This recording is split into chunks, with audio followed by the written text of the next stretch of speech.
Okay, good morning, everybody. Hope everybody's doing okay. Everybody's doing good. Let me see what's going on here. What we got here?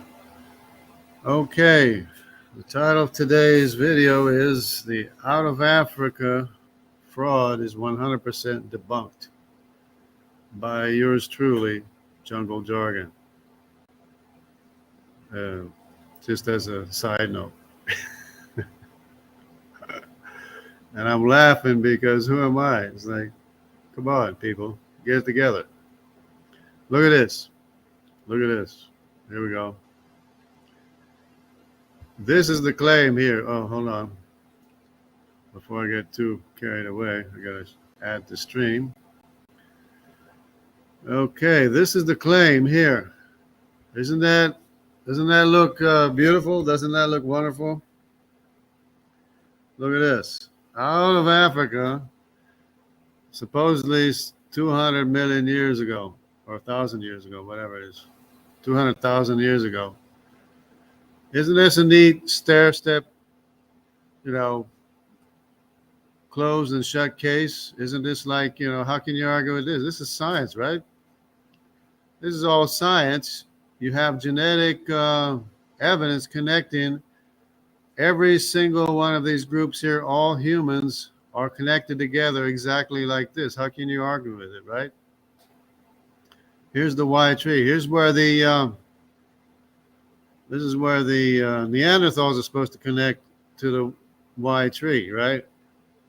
Except that there's something wrong with that. Even if Neanderthals were our common ancestor or closest common ancestor or relative, it's not our ancestor because he's extinct, but he's supposed to be our closest relative, right?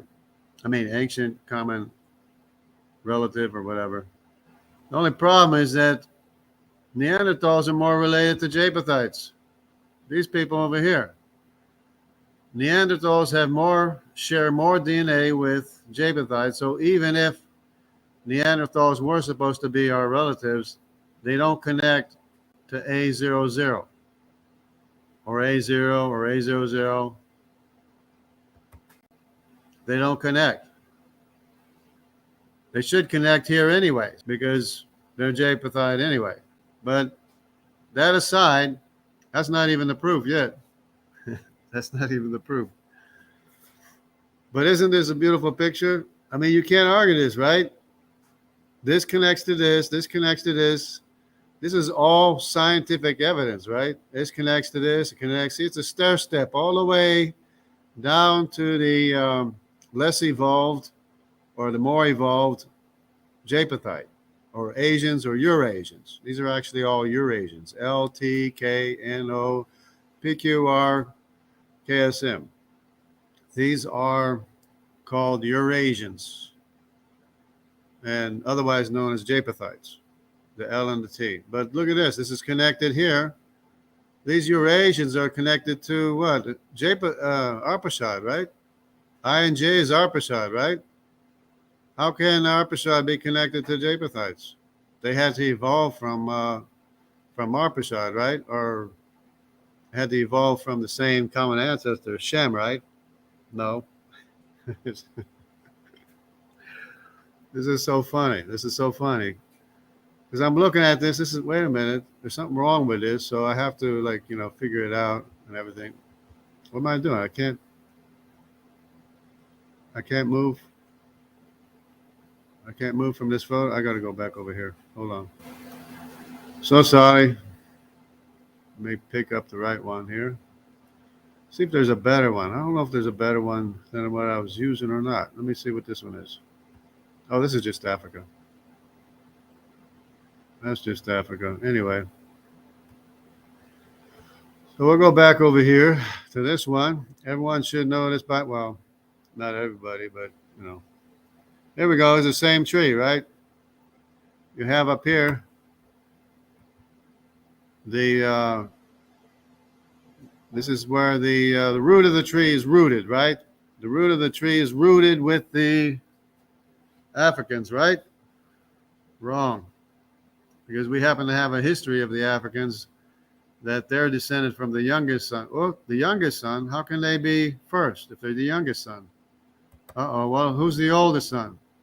Oh, Japheth. Japheth is the oldest son. Look at this. He's the oldest son. So if there's any mutations going on, it has to be from the oldest son to the... What? Has to be from the oldest son to the youngest son. Look at that. What do you know? Look at this. It's scientific evidence. See, scientific evidence is that this marker here is shared by Japhethites and Arpachshad. This marker here, M523, is IJK.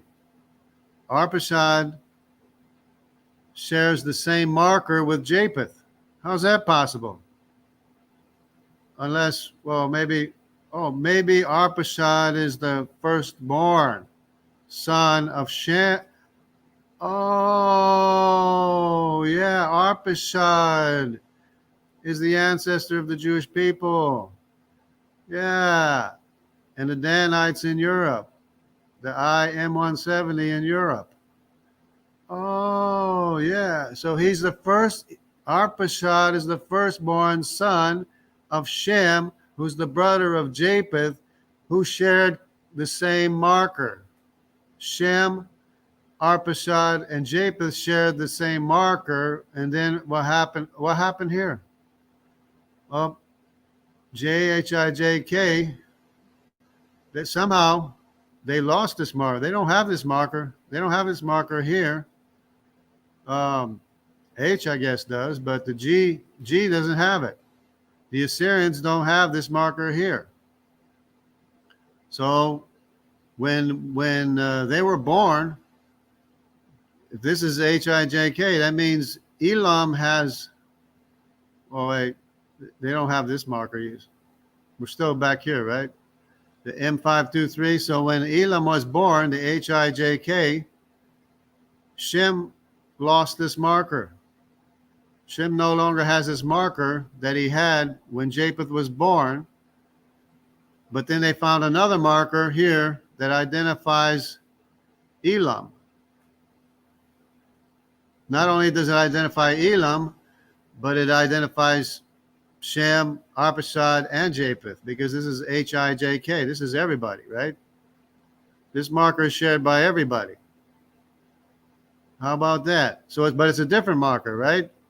Not the same marker. But then, oops, this marker is lost to Assyria, to Asher, right? When Asher was born, okay, and now Assyria no longer has this marker that Elam had, Shem had, Arpachshad had, and Japheth had. When Asher was born, Shem no longer had his marker, or when Arpachshad, probably when Shem was born, he no longer gave him this marker. See how thorough the scientists were in finding every little detailed, minuscule marker in the human Y chromosome. They have this thing set out perfectly. They have it set out. The only problem is that their assumption was it started with the Africans, so they're thinking, oh, look at this. We're gaining mutation. We're gaining markers. We're gaining markers that we didn't have before. No, it starts with the oldest son, and you're losing markers as you go along. Look at that. So if it works this way, if it works from Ham to Japheth, gaining markers, it's going to work from Japheth to Ham, losing markers, right? So since Ham is the youngest son, how can he be the root of the tree? He can't be, because he's the youngest son. So it has to be Japheth is the oldest son. So these markers are going from Japheth, vindicating the Jewish people right here. Arpachshad, he's the oldest son. He's the oldest son. Arpachshad, that's Arpachshad right there. He's the oldest son. But then after the oldest son, then Elam was born. And he still had this marker, but he lost this marker here, IJK. No longer has the marker of IJK. So when Elam was born, Shem must have not had this marker here. And then likewise, when Asher was born, he has this marker that everybody shares, GHIJK. Everybody shares this marker, including Asher. But then when it comes to Aram and Lud, apparently they no longer have this marker because it's GHIJ. It doesn't include F, right? You have F1 and F2 and I think even F3 and other subsets. But look at it, GHIJK means that F doesn't have this marker, right? And then here's an interesting thing here is that Nimrod shares this marker that most Africans have, or at least the Mitzrayim Africans, the Egyptian Africans. So Nimrod shares this marker with the Egyptian Africans, the Lydians, the Asher, Elam, Arpachshad, Aram and Lud, Shem and Japheth, all carry this marker right here. They all, even the Egyptians have this marker right here. But who's the odd one out? Which one's the odd one out? The odd one out is Cush, Nimrod's father, right? The odd one out is Nimrod's father. So that indicates that Nimrod is probably the firstborn. And then when his brothers were born, A, B, and C, or thereabouts, or afterwards, they no longer share this marker with Nimrod that he shares with the rest of the world. But the odd ones out are who? Who's the odd ones out? You have all the Egyptians, even the tribe of Sinim that went all the way to China, all the way to Japan. He shares this common marker with the whole rest of the world. The odd one out is who? The odd one out is Nimrod's father. After he was born, he has his other brothers, Cush has other sons, which are the brothers of Nimrod, that no longer share for one reason or another, no longer share this marker here. So it works out great. And D doesn't share, isn't on the same level. D has a marker that the Mitzrayim has. In fact, Mitzrayim, Canaan, and Put, excluding Cush. So Mitzrayim, Canaan, and Put all share this marker here. So that means that the son of Canaan, Sinim, I think he's named as just Sinim, which is, basically China, and Sinai, the land of Sinim or land of Sinai. So this is he's in with everybody else. He's in with the Mitzrayim, the Egyptians, and Put, because he's the son of Canaan. And who's the odd one out? The odd one out is the other descendants of Cush. After Nimrod, the oldest son, was born. So look at that. Look at that. 100% debunked out of Africa theory, because for one thing, Neanderthals are more related to Japhethites anyway. And for another thing, you have to go in the order of the birth, and Cush is the baby brother. Baby brother is not the root of the tree, sorry to say. I'm sorry to burst your bubble, but that's the way the cookie crumbles, as they say. My brother always used to say that. That's the way the cookie crumbles, right? How about that? Heaven rules all. Doki doki. Bible Club. Candace. Heaven rules all. Oh, Candace. Hello, Candace. Long time no see. Anyway, how's that for a 100% debunking of the out of Africa theory? the out of Africa belief. And of course, we could keep on going talking about all the sons of Japheth. That's another point I could make as well. So I might as well do that if I got the time. So let me just go and we'll talk about the who's who. Who's who with the sons of Japheth here. Because I already knew, see, I worked on this bottom up and then I realized that this whole thing is backwards and it's not gaining an identifier, it's losing an identifier because Japheth is the oldest son, Shem is the next born son, and Ham is the baby brother, baby boy, baby brother.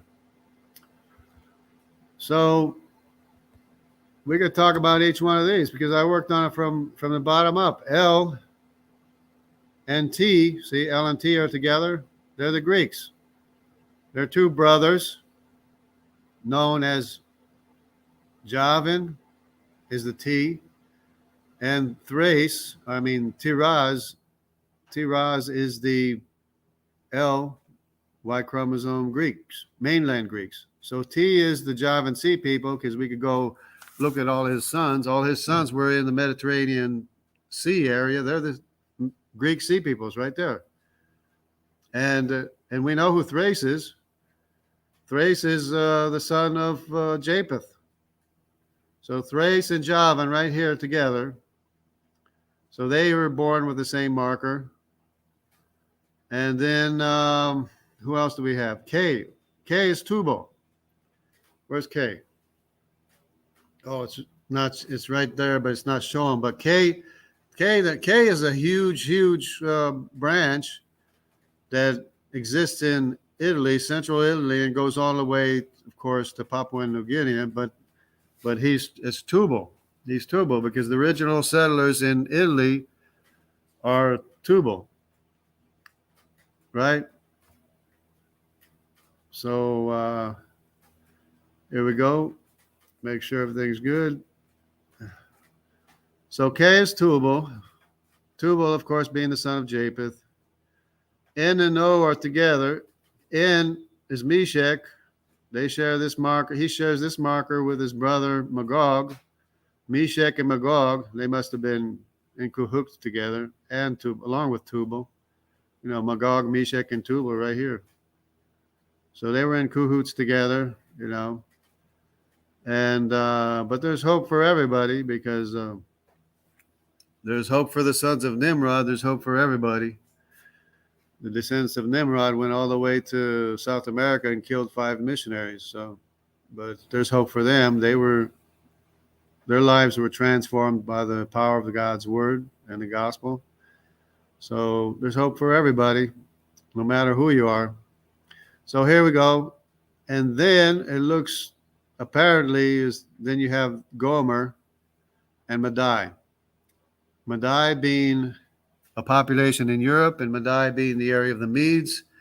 And they are the ones that went all the way to China with a Semitic maternal mitochondrial DNA haplogroup, because tradition says, or there is a historical record that says that Madai asked Shem to marry one of his daughters. So what would that be? That would be a Semitic mitochondrial DNA. So there you have the Semitic mitochondrial lineage that goes all the way to America, which is A. And the same thing is the same lineage is in Europe as known as X, and well, the other ones, whatever other ones they are.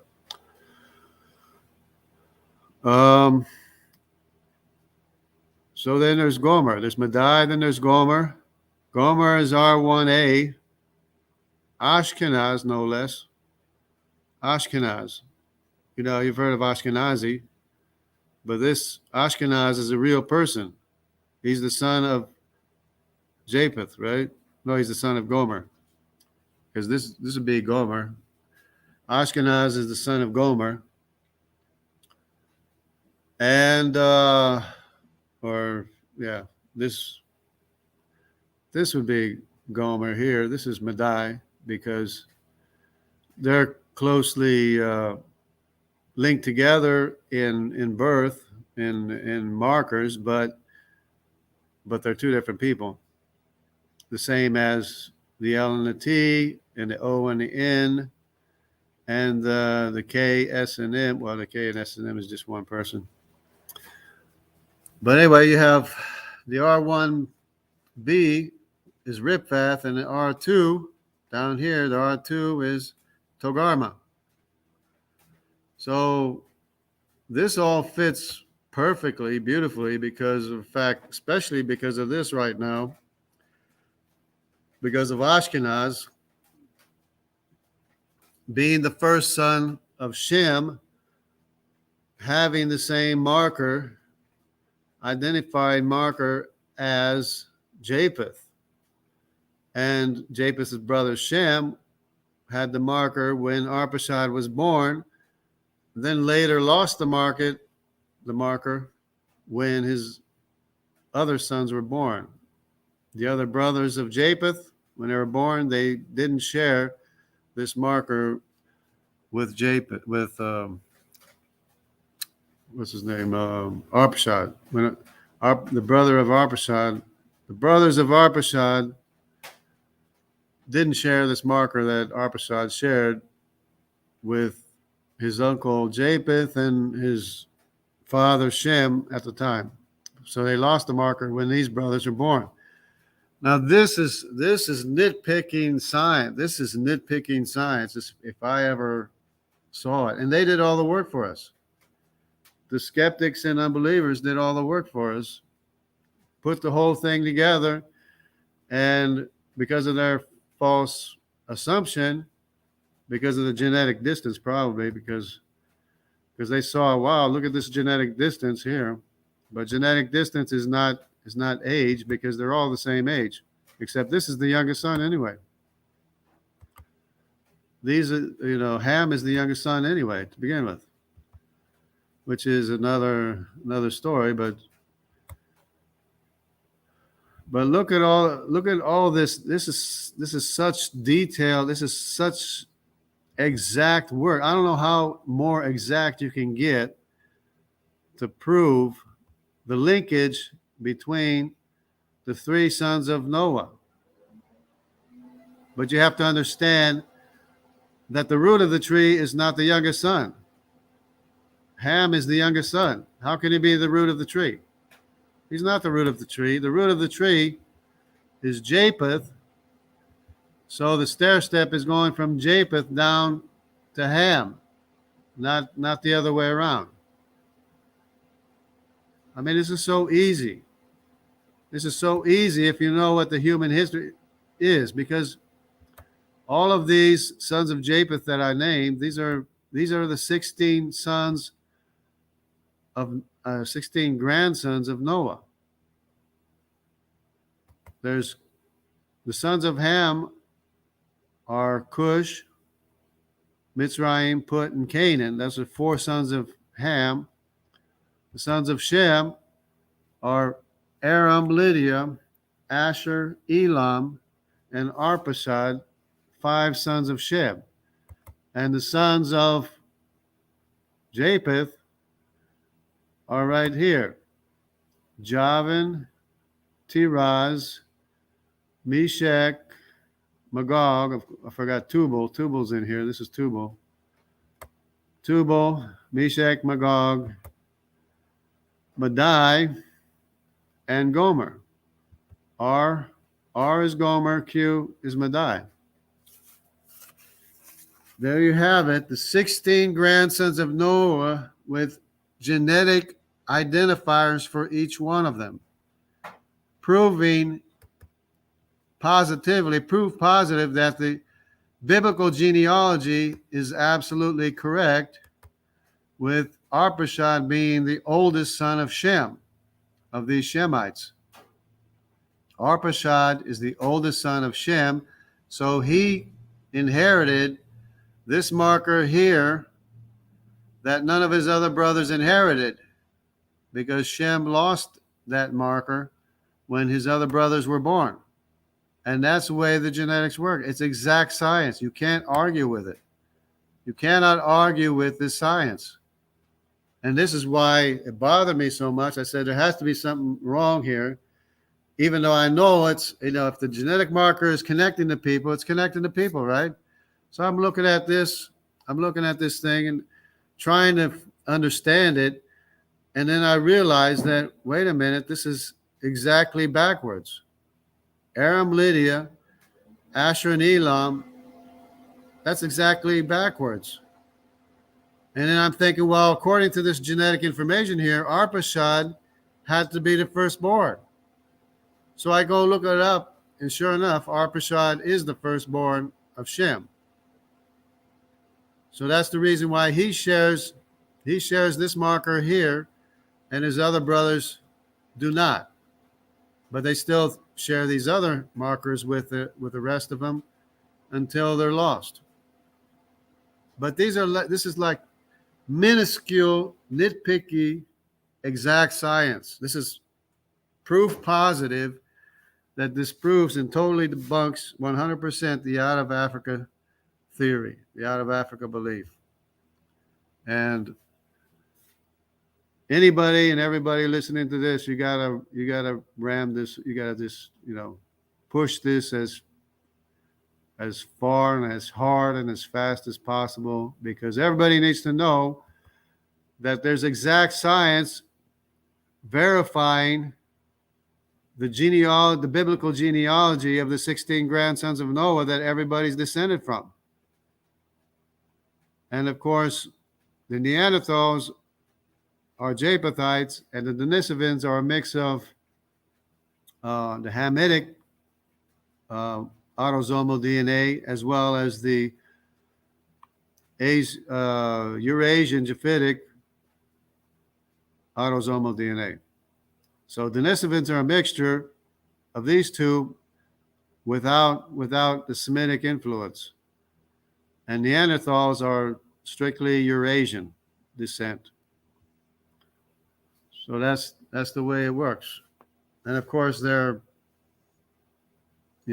anatomically human. They're humans, back in the day, thousands of years ago. So that should clear everything up for everybody. Shalom, rebuke and reprove. God bless. And if anybody wants a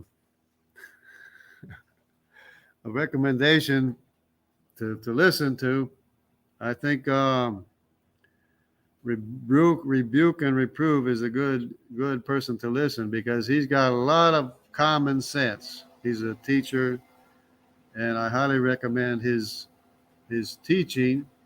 You might not agree with everything. You might not,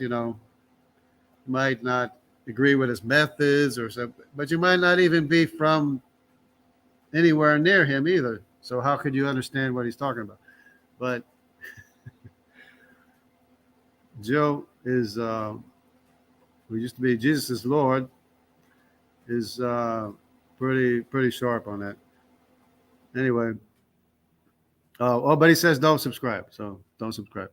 I guess he's still saying that. Anyway, so what do we got here? Hope everybody is doing great. And yeah, it's like it's 100% disproved the out of Africa theory. Christian Carpenter, good morning. How are you doing? 100% disproved, because you can't root the tree in the youngest son of Noah.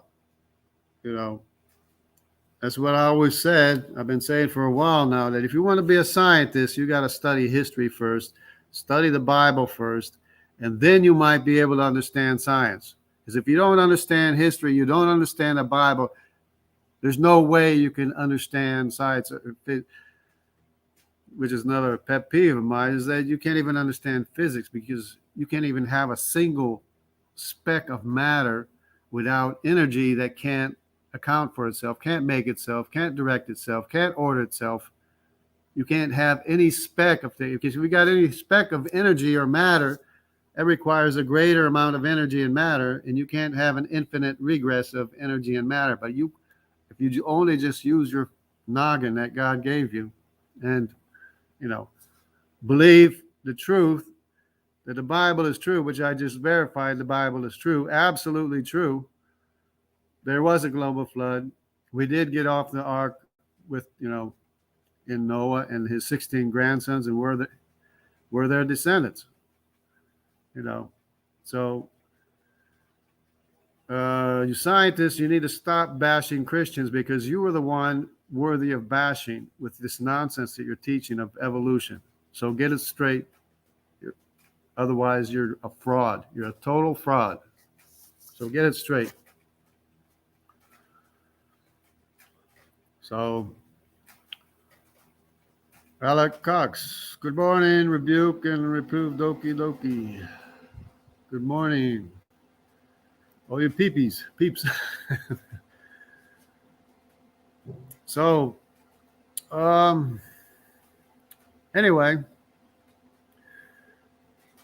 this nonsense. I'm 64 years old now, and I've been hearing this nonsense since I was a kid. I've been listening to this nonsense since I was a kid, and every claim that they ever made is always disproved and debunked and refuted, and you keep on insisting on shoving this nonsense, all you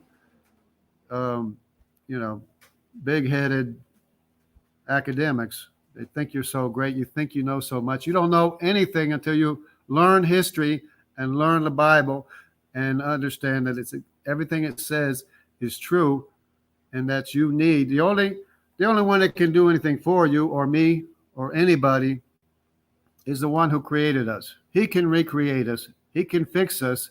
He can renew us. He can transform our lives, and he's our only hope. He's our only salvation. Is our maker, our creator, who is Jesus. So you have to stop bashing Christians and start looking at your own self and looking at the elephant in the room, which is science. The elephant in the room is the very science that you claim to believe in. You claim to believe in science, but you deny it. And you're constantly making claims contrary to science, like what I just showed, what I just proved. So you got to get it straight. You people are nothing but a fraud, and you're teaching the world, and the whole world believes this nonsense too. Get it straight. All you people, all you scientists, you know your names. You know what your names are. Get it straight. Get the science straight. You are wrong about history, human history, and the 16 grandsons of Noah that we're descended from, that I just proved absolutely that we're descended from. So you have to get it straight. I'm tired of this nonsense that you guys keep shoving down kids' throats. Talk about grooming kids. You guys been shoving this stuff for 100 years or so, or whatever it is. You guys been shoving this nonsense just because you don't want to believe the truth that's staring you in the face, the evidence that's staring you in the face. You guys are a bunch of frauds. That's all you are. But anyways, for the rest of us, the ones who know what the truth is, what's your take on Pangea? It's another can of worms. That's another story, which maybe I can get into in another video if I can't now. But the continents broke apart 100 years after the global flood. That's the reason why we have jaguars in South America, honey badgers in South America, which is called the greater grison. You have African honey badgers in South America. They're called the greater grison. You have sediment layers that connect South America and Africa, which means it broke apart after the global flood. The global flood deposited sediments along with the fossils. The fossils line up too. And then they broke apart. Plus you have the glacial striations in South America, in Africa, in India, in Australia, glacial markings going from south to north. So how does that work? How can you have glacial striations in India going from south to north unless it was after the global flood that the continents broke apart. But that's a quick review of it. I can make another video on it if you want, but that's another story there. And you can't argue with it. And it's a reason why the mammoths got shoved into the ark. It froze all the forests and mammoths and animals and lions and deers and wolves, and everything was frozen because the continents were shoved into the Arctic and everything froze. That's the explanation that's been, people have been scratching their head for years. It's a simple thing. It's the centrifugal force of the Earth spinning. Once it broke apart, it just kept on going. The centrifugal force just made everything that was on the South Pole. It was on the South Pole, and when it broke apart, the centrifugal force just shoved everything north. Everything went north. South America went north from where it was. Africa went north from where it was. India and Madagascar went north from where they were. Australia went north from where it was. It's common sense. It's evident. And then because of the breakup, then you have the Marianas Trench that buckled under because of the pressure of the ocean. It just buckled under and made the Marianas Trench, at that time as well. And of course, it pushed up the Rockies, all the, mountains in South America and all that stuff, pushed them up even more.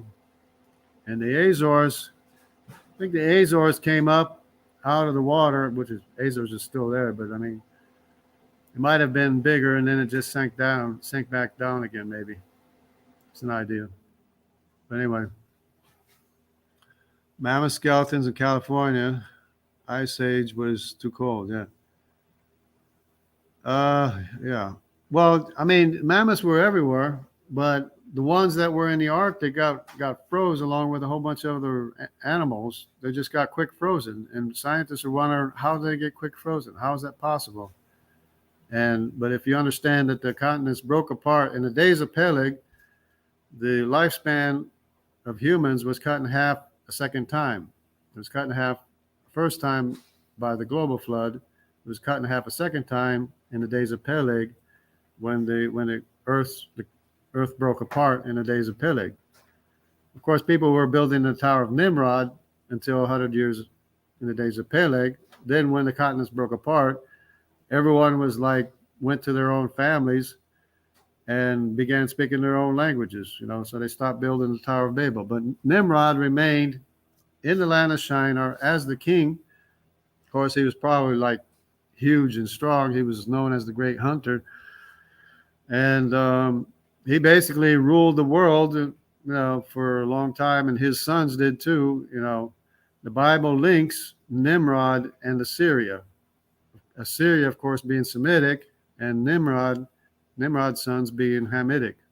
And you have both the C1 paternal haplogroup in Europe, where the Assyrians went, along with the G that went into Europe as well, which is still there to this day, the G. And, it just goes on and on. You can talk for hours and stuff about this. Mammoth meat found today, yeah. Because it was quick frozen because the continents were shoved into the Arctic from the centrifugal force. It didn't go all the way up to the North Pole, but it did shove, it gained momentum, breaking apart and moving away from the South Pole, that it shoved the northern parts up into the Arctic, including Siberia. Same thing in Siberia, same thing in Canada and Alaska. But anyways, I guess that's good enough. Yeah. Yeah, the Earth has settled down quite a bit. We still have geologic activity and stuff, but it's pretty well equalized. You have to have equilibrium, so once the Earth gains equilibrium, then it's not going to be that active as it was, of course, after the global flood, or during the global flood and after the global flood, 100 years after the global flood, when it broke apart. Well, yeah, there's a whole lot of evidence proving that that Africa was connected to South America. The people didn't make it to South America from Africa because they were in the land of Shinar building the Tower of Babel. They were too busy building the Tower of Babel. But anyways, I might have to go soon. So God bless everybody. Take care. We got our work cut out for us to bring the truth of God's word to every nation, every people. So take care. That's our we got our work cut out for us. And I think we might have been slacking up, which might be the reason for all the troubles we're having today. The church might have been slacking up a little bit and bringing the gospel to the nations, to these, object credit giving scientists, people that give glory to mindless matter. That's idolatry. They're idol worshippers. They're giving all the credit to nature for the existence of nature, which is circular and nonsensical. And we've been through and through that. I mean, you can't get information. How are you going to get information for genetic programming by making mistakes? I mean, it's just nonsense. These people will throw out logic for the sake of their, hatred of the truth or whatever the problem is. Anyway, I got to go. Starting to rain. It might cut out my signal. God bless everybody. Take care.